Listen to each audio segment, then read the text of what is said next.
Okay class, previously we discussed के polycyclic aromatic compounds कौन से हैं या एन्युलिन्स क्या हैं। नेक्स्ट आ जाता है electrophilic attack on polycyclic aromatic compounds. ठीक है, पॉलीसाइक्लिक के साथ तो हम हो गए फेमिलियर। अब जितने भी पॉलीसाइक्लिक एरोमेटिक हाइड्रोकार्बन्स होते हैं they are more reactive than benzene towards electrophilic aromatic substitution. ठीक है, सिंपल बेंजीन के ऊपर हम इलेक्ट्रोफिलिक एरोमेटिक सब्स्टिट्यूशन को डिस्कस कर चुके हैं and now we are discussing it with the polycyclic aromatic compound. तो जितने भी पॉलीसाइक्लिक एरोमेटिक कंपाउंड्स हैं they are more reactive towards electrophilic aromatic substitution, या हम ये कह सकते हैं they are more nucleophilic in nature. ठीक है, मोर न्यूक्लियोफिलिक होंगे तो obviously they will attack fastly over the electrophile. अब रीज़न इसका क्या आ जाता है कि इंक्रीज डीलोकलाइजेशन आ जाती है, कि जब भी हमारे पास फर्स्ट टाइम इलेक्ट्रोफाइल आके लगता है, अब you recall this case with the benzene, तो आपके पास क्या होता है बेंजीनोनियम या एरीनियम आयन की फॉर्मेशन हो रही होती है। ठीक है, जिसको जो कि क्या होता है रेजोनेंस स्टेबलाइज्ड होता है। अब वहाँ पे बेंजीन में वो सिर्फ एक रिंग के अंदर लोकलाइज है, डीलोकलाइज्ड है। ठीक है, लेकिन जब आपके पास पॉलीसाइक्लिक रिंग्स आ जाती हैं तो वहाँ पे जब पीछे मज़ीद आपके पास नंबर ऑफ़ बेंजीन रिंग्स या एरोमेटिक रिंग्स बढ़ती हैं तो उसी तरह से उस पॉजिटिव चार्ज की जो डीलोकलाइजेशन है वो पहले यहाँ होती थी, मतलब like in benzene it was just confined to first ring या दिस रिंग, लेकिन यहाँ पे क्या हुआ, अब यहाँ पे भी हो रही है, देन फर्दर यहाँ पे भी 3 रिंग्स के अंदर डीलोकलाइज है। तो जितना चार्ज डीलोकलाइज्ड होगा उतनी ज़्यादा स्टेबिलिटी गेन होती है। तो जितनी स्टेबिलिटी एज अ रिज़ल्ट आपको मिलेगी उतना रिएक्शन टूवर्ड दैट थिंग जो है वो फास्टर होता जाता है। ठीक है, अच्छा अब हम लोग we are just focusing on the naphthalene के नेफ्थलीन की रिएक्टिविटी हम देखते हैं। अब नेफ्थलीन को हम देखें तो इसको नंबर इस तरह से करते हैं, जो आपके पास ये जंक्शन वाले फ्यूज्ड कार्बन है इनके जो नेक्स्ट कार्बन है, चाहे ये है बिकॉज सब्स्टिट्यूएंट तो है नहीं। अब यहाँ से काउंटिंग करो 1 2 3 या यहाँ से करो 1 2 3 4 5, जो आपके पास फ्यूज्ड कार्बन होते हैं इनको बिल्कुल एंड पे हम लोग नंबर दे रहे होते हैं। जो 1 पोजीशन है उसको अल्फा पोजीशन भी बोलते हैं और जो सेकंड पोजीशन है उसको बीटा पोजीशन भी कहा जाता है। अब जो नेफ्थलीन है, नेफ्थलीन के अंदर जो रिएक्टिव साइट्स हैं वो फर्स्ट पोजीशन या अल्फा पोजीशन जो है वो बहुत ज़्यादा रिएक्टिव है, प्लस बीटा भी है। इट मीन कि जब भी आप सब्स्टिट्यूशंस करवाओगे नेफ्थलीन पे वो प्रेफरेबली कहाँ जाएंगी, 1 पे जाती हैं या 2 पे, यानी अल्फा अटैक होगा या बीटा अटैक होगा। बट आपके पास जो अल्फा अटैक होता है वो हमेशा हमेशा जो है वो डोमिनेट करता है, हमेशा जो आपके पास सब्स्टिट्यूशंस होगी वो अल्फा अटैक पे हों, अल्फा पोजीशन पे होंगी। रीज़न क्या है वो हम लेटर ऑन डिस्कस करेंगे। अब यहाँ देखो जैसे हमने ब्रोमिनेशन की तो यू सी हियर कि हमने सिर्फ ब्रोमीन लिखा हुआ है। ठीक है, जबकि बेंजीन के केस में हमने क्या किया था कि ब्रोमीन के साथ हम कोई Lewis acid like iron bromide FeBr3 वगैरह यूज़ कर रहे थे। FeBr3 का पर्पस क्या होता था, Br2 को इनटू द इलेक्ट्रोफाइल चेंज करना। ठीक है, Br पॉजिटिव हमने जनरेट करना था ना, उसकी जनरेशन में वो जो आपके पास FeBr3 था वो हेल्पफुल होता था। लेकिन यहाँ पे जब नेफ्थलीन खुद रिएक्टिव है ज़्यादा तो हमें यहाँ पे लुइस एसिड की भी कोई सच नीड नहीं है। विद ओनली ब्रोमीन आपके पास रिएक्शन जो है वो चला जाता है और आपके पास यहाँ पे 1 ब्रोमोनेफ्थलीन की फॉर्मेशन हो जाएगी। ठीक है, और then this is nitration. Nitration के लिए वही रिएजेंट है, नाइट्रिक एसिड है, सल्फ्यूरिक एसिड है। अब sulphuric acid as a catalyst work करेगा, नाइट्रोनियम आयन की फॉर्मेशन होगी, नाइट्रोनियम इज़ NO2 पॉजिटिव और आपके पास यहाँ पे 1 नाइट्रो नेफ्थलीन की फॉर्मेशन हो जाएगी। If we want to do the sulphonation over this naphthalene, for that we will use the concentrated sulphuric acid and the temperature we need is 80 degree centigrade.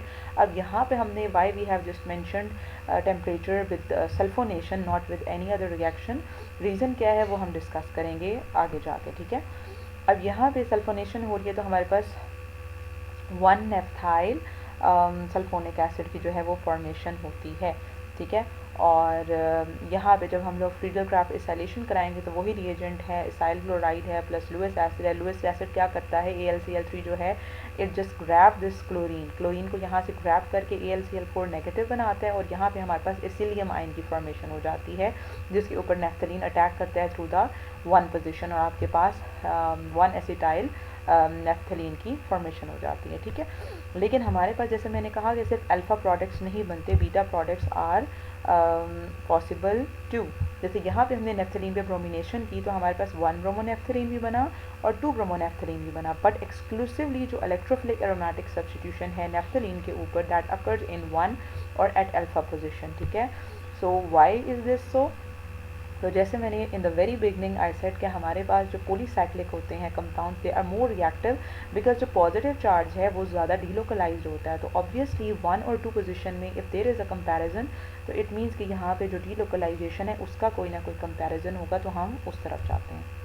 अब यहाँ पे देखो कि हमारे पास क्या हुआ कि अल्फ़ा अटैक कहाँ अल्फ़ा अटैक हो रहा है। ये हमारे पास है naphthalene, this is the position, ये आपके पास क्या है अल्फ़ा पोजीशन आ जाती है जहाँ पे हाइड्रोजन है और यहाँ पे हमारे पास ब्रोमिनेशन होगी। अब यहाँ से हम लोग अटैक कर रहे हैं बी आर पॉजिटिव, हम लोग ऑलरेडी जनरेट कर चुके हैं। तो यहाँ पे अल्कीन जो है वो अटैक कर रहा है बी आर पॉजिटिव पे। यहाँ पे जब ब्रोमीन आया तो हमारे पास जो पॉजिटिव चार्ज आ रहा है वो कहाँ पे आ रहा है, next to this carbon, next to the alpha position यानी बीटा पोजीशन पे। तो अब यहाँ पे क्या हो रही है, डीलोकलाइजेशन हो रही है इस पॉजिटिव चार्ज की over this ring as well as over this ring. तो यहाँ पे यूज़ की डीलोकलाइजेशन, आपके पास पॉजिटिव चार्ज यहाँ पे था, डीलोकलाइजेशन से यू पीपल आर फेमिलियर। तो यहाँ पे आप देखते जाओ ये डीलोकलाइज हुआ और आहिस्ता आहिस्ता पॉजिटिव चार्ज कहाँ पे आ गया, adjacent to this alpha carbon again आ गया है जहाँ पे ब्रोमीन था। और यहाँ पे क्या होगा कि जो भी हमारे पास यहाँ पे कॉन्जुगेट बेस बनी थी वो इस प्रोटॉन की ऑब्स्ट्रक्शन करेगी और दोबारा से एरोमेटिसिटी क्या हो जाएगी, रीगेन हो जाएगी। ये तो अल्फ़ा अटैक है।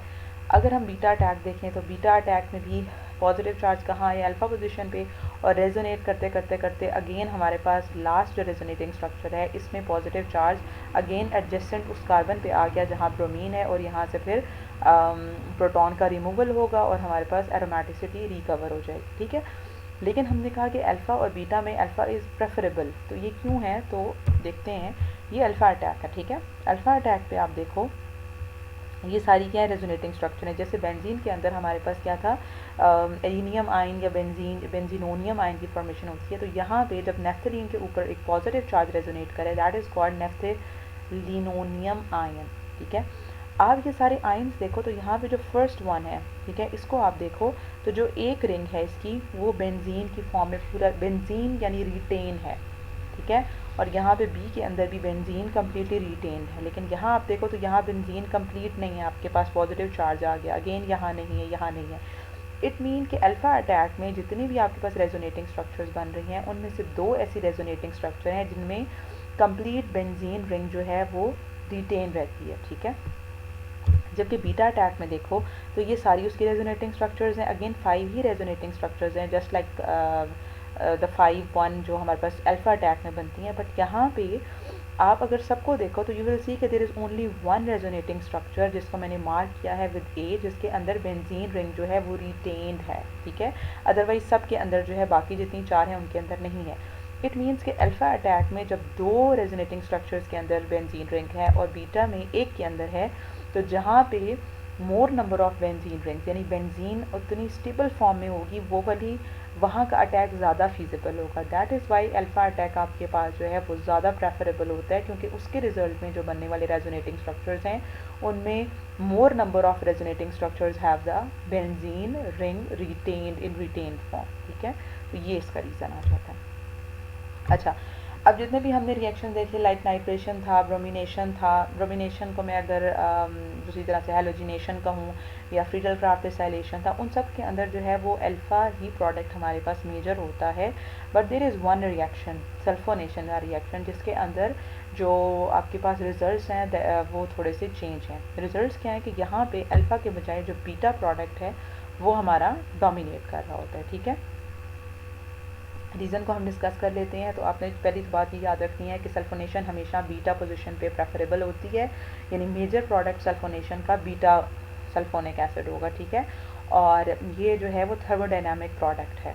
अच्छा, अब आप देखो ये है आपके पास क्या है, ये है नेफ्थलीन। अब हमने क्या कराया, यहाँ जो एरोज शो कर रहे हैं कि आपके पास इक्विलिब्रियम में रिएक्शन है, फॉरवर्ड एंड बैकवर्ड जा रहा है। हमने यहाँ पे सल्फ्यूरिक एसिड यूज़ किया, कंसनट्रेटेड सल्फोनेशन हुई। अब आपके पास फर्स्ट या अल्फ़ा पोजीशन भी रिएक्टिव है, बीटा भी रिएक्टिव है, तो हम दोनों को लेके चलते हैं।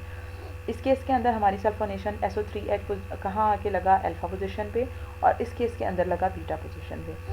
हमारे पास अल्फ़ा पे हमेशा सल्फोनेशन नहीं होगी, बीटा पे होगी। रीज़न कि अल्फ़ा पे जब SO3H लग रहा है तो दिस सल्फोनिक ग्रुप इज़ बल्कि इनफ, इतना बल्कि है कि जो आपके पास 8 जो कार्बन नंबर 8 है नेफ्थलीन का, इसके हाइड्रोजन के साथ बहुत ज़्यादा रिपल्सिव इंटरेक्शन इसकी आ जाती हैं, जिसकी वजह से ये अनस्टेबल हो जाता है, दो कि इसका बनना जो है रेजोनेटिंग स्ट्रक्चर्स की वजह से वो जो है वो एनर्जी मतलब वो फेवरेबल है, बट प्रोडक्ट जो आपको मिलता है ना उसकी एनर्जी इतनी ज़्यादा होती है कि हम इसको नहीं प्रेफर करते।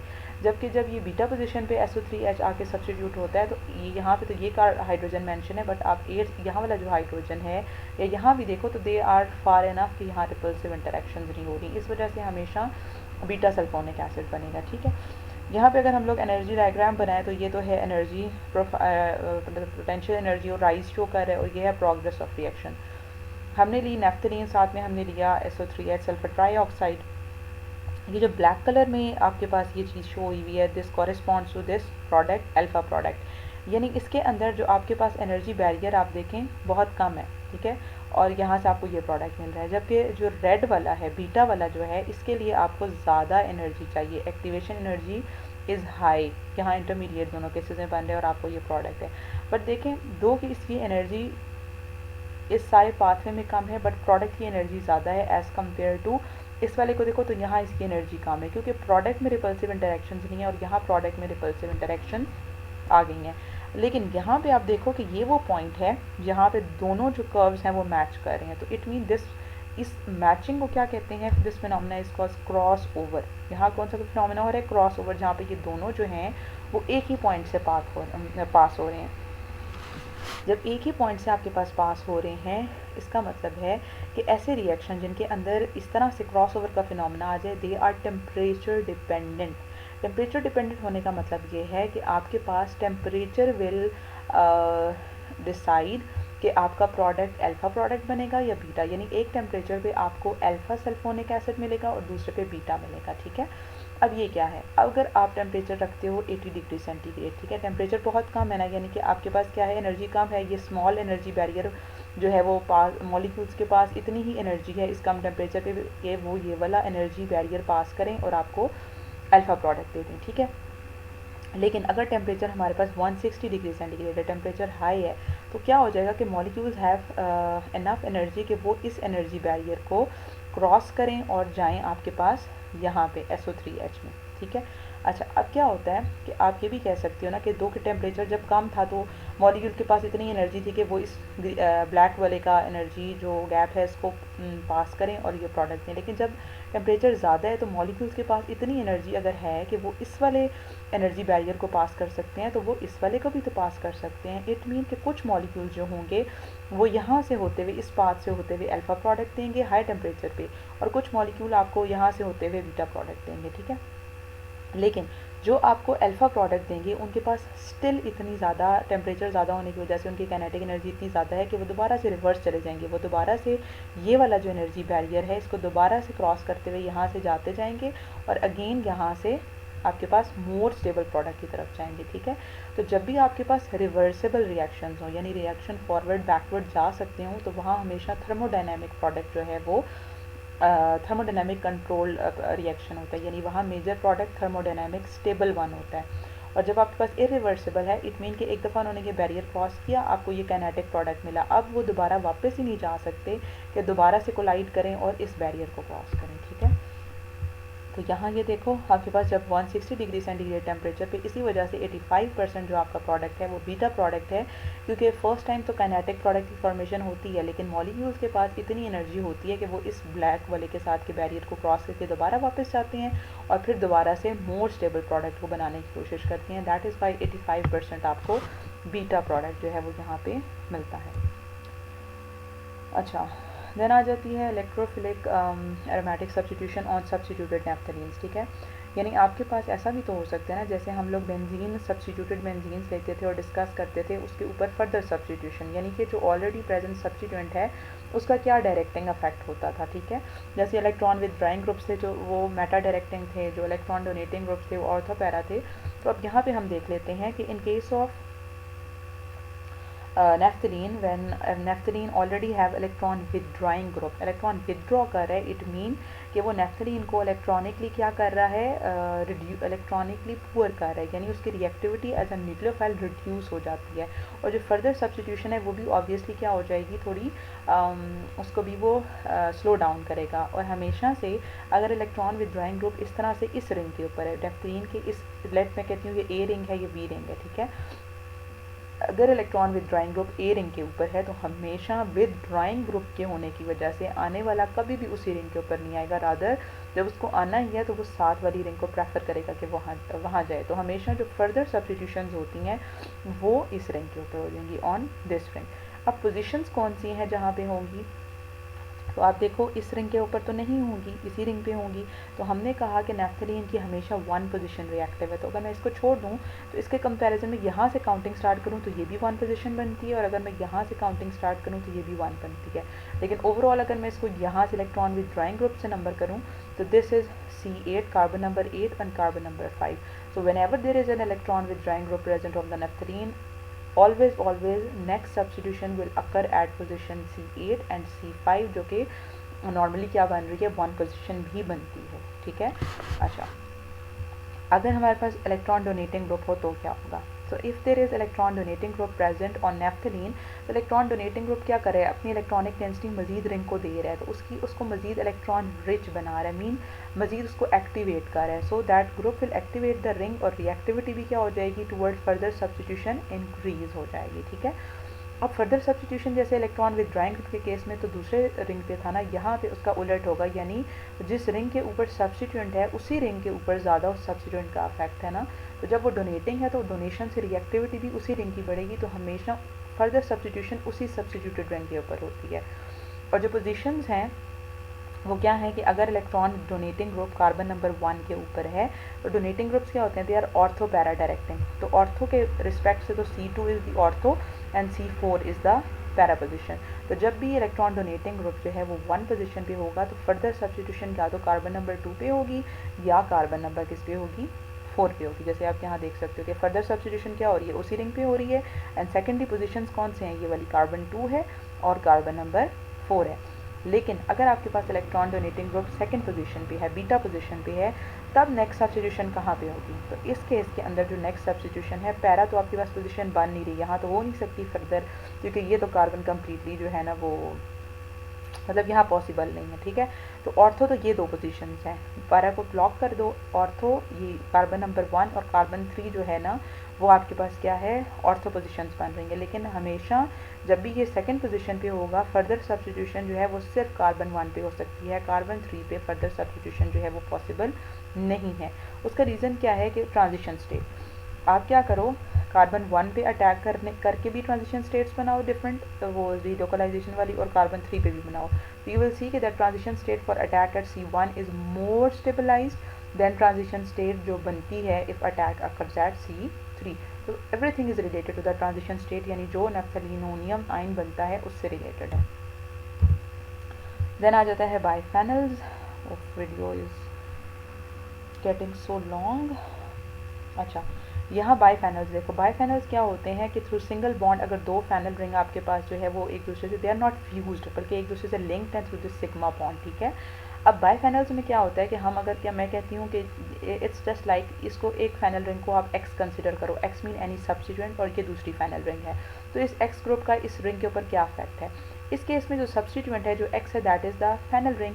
तो फेनल भी क्या होता है, it is a donating group, mean जब it's donating it mean it's ortho para directing, यानी ये फैनल या ये फैनल इसको और ये फैनल इसको क्या कर रहा है, एक्टिवेट कर रहा है, यानी फर्दर सब्स्टिट्यूशन इस फैनल की वजह से इसके ऊपर ऑर्थो पैरा पोजिशन पे होती हैं। Means this phenyl ring activated, जो बायो फैनल्स होते हैं they are activated in the ortho and para positions and they are weakly deactivated in the meta positions हैं। इलेक्ट्रोफिलिक सब्स्टिट्यूशन हमेशा ऑर्थो पैरा पोजिशन पे होंगी बायोफेनल्स पे, because one of the phenyl ring is donating group. तो आप इसको देखो कि अगर मैं इस फैनल के ऊपर जो है वो सब्स्टिट्यूशन करा रही हूँ इलेक्ट्रोफाइल की, तो ये वाला इस फैनल को के मुकाबले में, मतलब इस फैनल के रेफरेंस से ये पोजीशन कौन सी बन रही है, पैरा, तो आने वाला इलेक्ट्रोफाइल इसके कॉरेस्पॉन्डेंस में इस पोजीशन पे आएगा। तो जब इस पोजीशन पे आएगा तो ये सारी इसकी क्या बन रही हैं, रेजोनेटिंग स्ट्रक्चर्स बन रही हैं, ठीक है। सो आप ऑर्थो पे भी अटैक करके देखो, ऑर्थो ये बन रही है, और मेटा पे भी अटैक करके देखो, पैरा पे आपने खुद ब खुद देख लिया। तो यू विल सी कि जो ऑर्थो पैरा हैं वो बहुत ज़्यादा एक्टिवेटेड पोजीशंस होती हैं ड्यू टू दिस फैनल। तो एक्टिवेटेड मीन बहुत ज़्यादा न्यूक्लियोफिलिक हो जाती हैं, ठीक है। अच्छा, अगर ऐसा भी हो सकता है ना कि ऑलरेडी सब्सटीट्यूटेड बाय फैनल्स हों, तो if any of this ring has electron withdrawing group, let मैं कहती हूँ ये जो एक्स है, ये जो बाय फैनल है, इसके ऊपर इलेक्ट्रॉन विद ड्राइंग ग्रुप लगा हुआ है, तो ये क्या करेगा, जो फर्दर सब्सटीट्यूशंस होंगी वो कहाँ पे डायरेक्ट करेगा, वो अनसब्स्टिट्यूटेड रिंग में डायरेक्ट करेगा, जैसे नेफ्थलीन का केस था, ठीक है। और अगर इलेक्ट्रॉन डोनेटिंग ग्रुप लगा हुआ है यहाँ पे, तो इलेक्ट्रॉन डोनेटिंग ग्रुप का ऑपोजिट होगा, यानी फर्दर सब्स्टिट्यूशन उसी रिंग के ऊपर हो जाएगी। लास्ट आ जाते हैं हमारे पास क्यूनोलिन एंड आइसोक्यूनोलिन्स। क्यूनोलिन क्या हो जाती हैं, ये क्यूनोलिन है, और अगर एन की पोजीशन आई थिंक मैं बिल्कुल सही से याद नहीं है, आई थिंक यहाँ पे जब नाइट्रोजन आ जाता है या पोजीशन चेंज होती है तो वो आइसोक्यूनोलिन हो जाता है। जस्ट चेक इट आउट, ठीक है। क्यूनोलिन और जो आइसोक्यूनोलिन्स होती हैं बेसिकली क्या होती हैं, नेफ्थलीन्स होती हैं, बट नेफ्थलीन के एक कार्बन को आप रिप्लेस कर दो विद नाइट्रोजन तो वो नेफ्थलीन के बजाय क्यूनोलिन बन जाती हैं, या आइसोक्यूनोलिन। आइसोक्यूनोलिन और क्यूनोलिन में फ़र्क ये है नाइट्रोजन की पोजीशन का। If nitrogen is at position 1 तो उसको क्यूनोलिन कहेंगे, if at some other position which I am not sure कौन सी पोजीशन है, तो वो आइसोक्यूनोलिन हो जाती है।